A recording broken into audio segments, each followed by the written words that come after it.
여러분, 평생 커피를 참고 배달을 끊고 택시를 안 타고 옷을 안 산다고 해서 정말 경제적 자유를 얻을 수 있을까요? 냉정하게 말씀드리겠습니다. 절약만으로는 부족합니다. 아무리 독하게 아껴도 여러분의 생활비를 0원 이하로 만들 수는 없습니다. 그런데 대부분의 사람은 부자가 되는 방법을 평생 반대로 생각합니다. 10만 원을 더 아끼는 데는 온 힘을 쏟으면서 정작 월급을 100만 원 더 올리는 방법, 그리고 그 100만 원을 QLD와 TQQQ 같은 자산으로 바꾸는 방법에는 훨씬 적은 시간을 씁니다. 저는 오늘 이 순서를 완전히 뒤집어 보려고 합니다. 경제적 자유를 만드는 것은 단순한 절약이 아닙니다. 절약으로 종잣돈을 만들고 소득을 끌어올리고 늘어난 돈을 자산으로 바꾸고 그 자산에게 시간을 주는 것입니다. 저는 이것을 이렇게 생각합니다. 절약은 방어입니다. 소득은 공격입니다. 투자는 가속입니다. 그리고 QLD와 TQQQ는 그 가속을 훨씬 강하게 만들어줄 수 있는 도구입니다. 오늘 말씀드릴 핵심은 이것입니다. 우리는 평생 돈을 아끼기 위해 투자하는 것이 아닙니다. 언젠가 더 이상 돈 때문에 내 시간을 팔지 않아도 되는 삶을 만들기 위해 투자하는 것입니다. 먼저 절약의 한계를 숫자로 보겠습니다. 월급 300만 원을 받는 사람이 있다고 해보겠습니다. 생활비 100만 원, 매달 200만 원을 저축합니다. 저축률이 66%입니다. 이미 굉장히 많이 아끼고 있습니다. 그런데 여기서 더 독하게 살아서 생활비를 80만 원으로 낮췄다고 해보겠습니다. 한 달 동안 만들어낸 추가 현금은 20만 원입니다. 커피를 줄이고 외식을 줄이고 사고 싶은 것을 참고 생활의 만족도를 깎아가며 만든 돈이 20만 원입니다. 물론 20만 원도 소중합니다. 하지만 이제 다른 계산을 해보겠습니다. 월급을 300만 원에서 400만 원으로 올린다면 어떨까요? 생활비를 그대로 유지하면 매달 추가로 100만 원이 생깁니다. 20만 원과 100만 원, 5배입니다. 바로 여기서 게임이 달라집니다. 절약에는 물리적인 한계가 있습니다. 먹어야 합니다. 살아야 합니다. 이동해야 합니다. 아무리 독하게 아껴도 생활비를 마이너스로 만들 수는 없습니다. 하지만 소득은 다릅니다. 직장에서 몸값을 높일 수도 있습니다. 전문성을 만들 수도 있습니다. 부업을 할 수도 있습니다. 사업을 할 수도 있습니다. 콘텐츠를 만들 수도 있습니다. 새로운 기술을 배울 수도 있습니다. 한 길이 막히면 다른 길을 찾을 수 있습니다. 그래서 일정 수준 이상에서는 이번 달 5만 원을 어디서 더 줄일까? 보다 내 소득을 어떻게 50만 원, 100만 원 더 올릴까? 이 질문이 훨씬 중요합니다. 그런데 여기서 많은 사람이 또 무너집니다. 소득이 늘어났는데 자산은 늘어나지 않습니다. 왜냐하면 소득과 함께 생활 수준도 같이 올라가기 때문입니다. 월급이 300만 원일 때는 지금 차면 충분하다고 생각합니다. 500만 원이 되면 조금 더 좋은 차가 보입니다. 연봉이 올라가면 더 비싼 옷, 더 좋은 호텔, 더 비싼 전자제품이 눈에 들어옵니다. 사람은 자신의 소비 수준에 놀라울 정도로 빠르게 적응합니다. 처음에는 사치였던 것이 몇 달 지나면 생활비가 됩니다. 그래서 진짜 중요한 숫자는 연봉이 아닙니다. 소득과 소비 사이의 차이입니다. 저는 이 차이를 자유의 거리라고 생각합니다. 월 500만 원을 벌고 480만 원을 쓰는 사람과 월 500만 원을 벌고 250만 원을 쓰는 사람 같은 월급입니다. 하지만 두 사람의 미래는 완전히 다를 수 있습니다. 한 사람에게 매달 남는 돈은 20만 원, 다른 사람에게 남는 돈은 250만 원, 그리고 그 250만 원은 그냥 돈이 아닙니다. 미래의 자유를 살 수 있는 자본입니다. 이제 세 번째 단계로 넘어갑니다. 여기서부터 진짜 자본주의 게임이 시작됩니다. 그 돈을 통장에 세워두는 것이 아니라 돈이나 대신 일하게 만들어야 합니다. 우리는 하루 24시간밖에 일하지 못합니다. 몸도 하나입니다. 아무리 열심히 일해도 내 노동력에는 한계가 있습니다. 하지만 자본은 다릅니다. 내가 잠을 자도 움직입니다. 출근하고 있어도 움직입니다. 아이와 시간을 보내고 있어도 움직입니다. 여행을 가 있어도 움직입니다. 그래서 어느 순간부터는 내가 더 오래 일하는 것보다 내가 번 돈에게 일을 시키는 것이 더 중요해집니다. 저는 그 지점에서 나스닥을 봅니다. 마이크로소프트, 애플, 엔비디아, 아마존, 메타, 브로드컴, 세계에서 가장 강력한 기술 기업들이 매일 서로를 죽일 듯 경쟁하며 성장하고 있습니다. 우리가 이런 기업을 직접 만들기는 어렵습니다. 하지만 이 기업들의 성장에 자본을 태울 수는 있습니다. QQQ가 그 성장에 참여하는 대표적인 도구라면 QLD와 TQQQ는 그 움직임에 더 강하게 노출되는 레버리지 ETF입니다. QLD는 나스닥 100의 일간 수익률 2배, TQQQ는 일간 수익률 3배를 목표로 합니다. 물론 여기서 착각하면 안 됩니다. 장기 수익률이 QQQ의 정확히 2배, 3배가 된다는 뜻은 아닙니다. 레버리지는 매일 재설정됩니다. 상승과 하락이 반복되는 시장에서는 변동성 때문에 장기 성과가 크게 달라질 수 있습니다. 그리고 하락장은 정말 잔인합니다. QQQ가 흔들리면 QLD는 더 크게 흔들립니다. TQQQ는 더 심합니다. 큰 하락장이 오면 계좌를 열어보는 것 자체가 고통스러울 수 있습니다. 고점 대비 절반 이상이 사라지는 구간도 충분히 경험할 수 있습니다. 그래서 레버리지 투자는 마음만 강하다고 할 수 있는 투자가 아닙니다.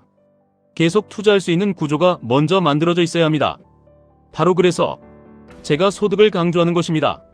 시장이 폭락했는데 생활비가 부족하고 빚을 갚아야 하고 다음 달 투자할 돈도 없다면 좋은 자산을 들고 있어도 공포를 견디기 어렵습니다. 반대로 월급은 계속 들어오고 생활 수준은 통제되어 있고 매달 투자할 돈이 생긴다면 같은 폭락장도 전혀 다르게 보입니다. 가격이 내려갈수록 같은 돈으로 더 많은 수량을 살 수 있기 때문입니다. 사람들은 상승장에서 항상 말합니다. 조금만 떨어지면 사야지. 그런데 정말 떨어지면 뉴스가 무섭습니다. 경기 침체, 거품 붕괴, 실업 증가, 전쟁, 금리. 이번에는 다르다는 말이 쏟아집니다. 그리고 가장 싸졌을 때 사람들은 가장 사고 싶지 않아집니다. 그래서 장기 적립 투자자에게 필요한 능력은 바닥을 맞히는 능력이 아닙니다. 다음 월급날에도 살 수 있는 능력입니다. 월급이 들어옵니다. 삽니다. 다음 달 월급이 들어옵니다. 또 삽니다. 시장이 좋습니다. 삽니다. 시장이 재미없습니다. 삽니다. 시장이 무너집니다. 감당 가능한 범위 안에서 또 삽니다. 닉 매기울리의 표현처럼 저스트 키프 바이인, 계속 사는 것입니다. 왜 이것이 강력할까요? 우리가 통제할 수 없는 것을 포기하기 때문입니다. 내일 나스닥이 오를지 우리는 모릅니다. 다음 달 연준이 무슨 말을 할지 모릅니다. 엔비디아의 다음 실적이 시장 기대를 넘어설지도 모릅니다. 하지만 우리가 결정할 수 있는 것은 있습니다. 이번 달 얼마를 소비할지, 이번 달 얼마를 투자할지, 연봉이 올랐을 때 생활 수준을 올릴지, 아니면 QLD와 TQQQ의 매수 금액을 올릴지, 그건 우리가 결정할 수 있습니다. 그리고 이 작은 선택이 10년 동안 반복되면 더 이상 작은 차이가 아닙니다. 두 사람이 있다고 해보겠습니다.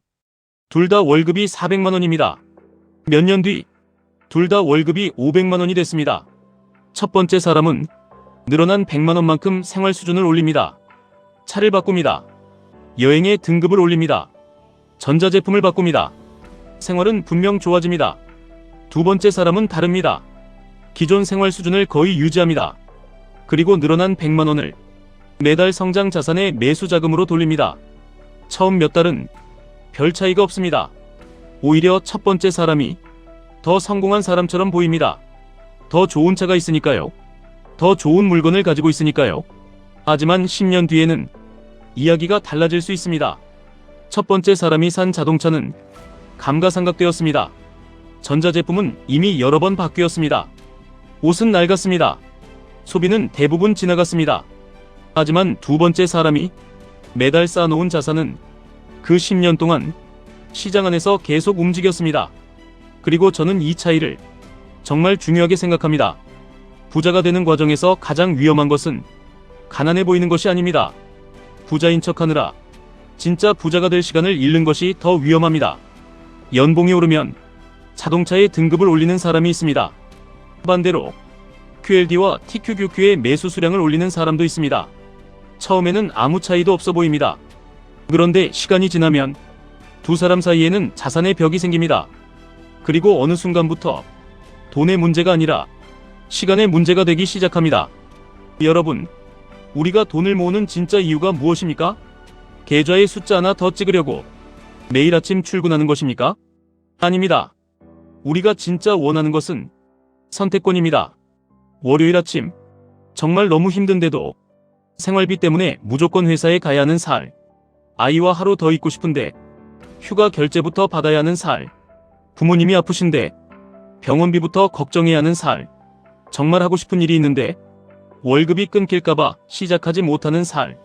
우리가 경제적 자유를 원하는 이유는 비싼 자동차 한 대를 사기 위해서가 아닙니다. 명품을 마음껏 사기 위해서도 아닙니다. 내 인생에서 돈 때문에 하기 싫은 선택을 억지로 하지 않아도 되기 위해서입니다. 결국 우리가 자산을 사는 이유는 더 많은 숫자를 보기 위해서가 아닙니다. 내 시간을 다시 사오기 위해서입니다. 그래서 절약을 하는 것입니다. 평생 궁상맞게 살기 위해서가 아닙니다. 투자할 자본을 만들기 위해서입니다. 그래서 소득을 늘리는 것입니다. 더 비싼 소비를 하기 위해서가 아닙니다. 더 많은 자산을 사기 위해서입니다. 그래서 투자를 하는 것입니다. 평생 더 열심히 일하기 위해서가 아닙니다. 언젠가는 내가 일하지 않는 시간에도 자산이 나와 내 가족을 지켜주게 만들기 위해서입니다. 저는 그래서 월급날을 조금 다르게 봤으면 합니다. 월급날은 카드값이 빠져나가는 날도 아니고 쇼핑을 시작하는 날도 아닙니다. 내 미래를 사는 날입니다. 돈이 들어오면 투자할 돈을 먼저 떼어 놓으십시오. 그 다음 남은 돈으로 생활하십시오. 쓰고 남은 돈을 투자하려고 하면 대부분 남지 않습니다. 하지만 투자할 돈을 먼저 떼어 놓으면 매달 자산이 쌓입니다. 처음에는 초라합니다. QLD 몇 주, TQQQ 몇 주, 계좌를 봐도 아무 변화가 없는 것처럼 보입니다. 하지만 1년, 3년, 5년, 시간이 지나면 봐야 하는 숫자가 달라집니다. 평가 금액만 보는 것이 아니라 내가 몇 주를 가지고 있는가, 그 숫자를 보게 됩니다. 10주, 50주, 100주, 300주, 500주, 1000주. 시장이 폭락하면 평가 금액은 줄어듭니다. 하지만 계속 매수한다면 보유 수량은 오히려 늘어납니다. 그리고 언젠가 시장이 다시 살아날 때 여러분의 계좌를 움직이는 것은 감정이 아닙니다. 그동안 모아놓은 그 수량입니다. 그래서 저는 경제적 자유를 돈을 안 쓰는 게임이라고 생각하지 않습니다. 경제적 자유는 자본을 많이 보유하는 게임입니다. 순서는 어렵지 않습니다. 낭비를 줄이십시오. 소득을 높이십시오. 연봉이 오를 때마다 생활 수준보다 투자 금액을 먼저 올리십시오. 그리고 자신이 감당할 수 있는 범위 안에서 오랫동안 성장할 가능성이 높은 자산을 계속 사십시오. 저는 그 과정에서 QLD와 TQQQ가 매우 강력한 도구가 될 수 있다고 생각합니다. 하지만 반드시 기억하십시오. QLD와 TQQQ는 누구에게나 맞는 상품이 아닙니다. 가까운 시일 안에 써야 할 돈, 생활비, 큰 변동성을 견딜 수 없는 돈까지 무리해서 넣는 투자는 오래 지속되기 어렵습니다. 우리가 원하는 것은 한 번의 대박이 아닙니다. 10년을 계속할 수 있는 시스템입니다. 기억하십시오. 절약하는 사람은 돈을 지킵니다. 소득을 늘리는 사람은 자본을 만듭니다. 그리고 그 자본으로 자산을 계속 사는 사람은 시간을 자기 편으로 만듭니다. 10년 뒤 여러분의 삶을 바꾸는 것은 오늘 커피 한 잔을 참았느냐가 아닐 수도 있습니다.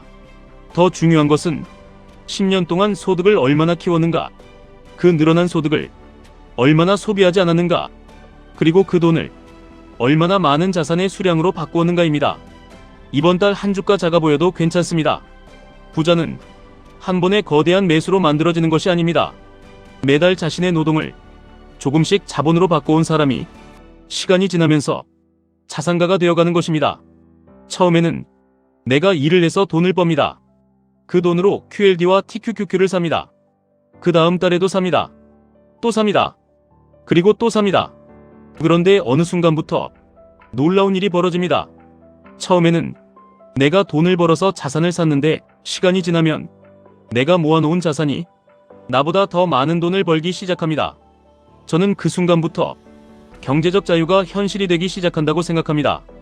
우리는 평생 아끼기 위해 투자하는 것이 아닙니다. 언젠가 더 이상 아끼지 않아도 되는 삶을 만들기 위해 투자하는 것입니다. 우리는 평생 월급을 받기 위해 사는 것도 아닙니다. 언젠가 월급이 없어도 내 삶을 내가 선택할 수 있기 위해 자산을 모으는 것입니다. 생각해 보십시오.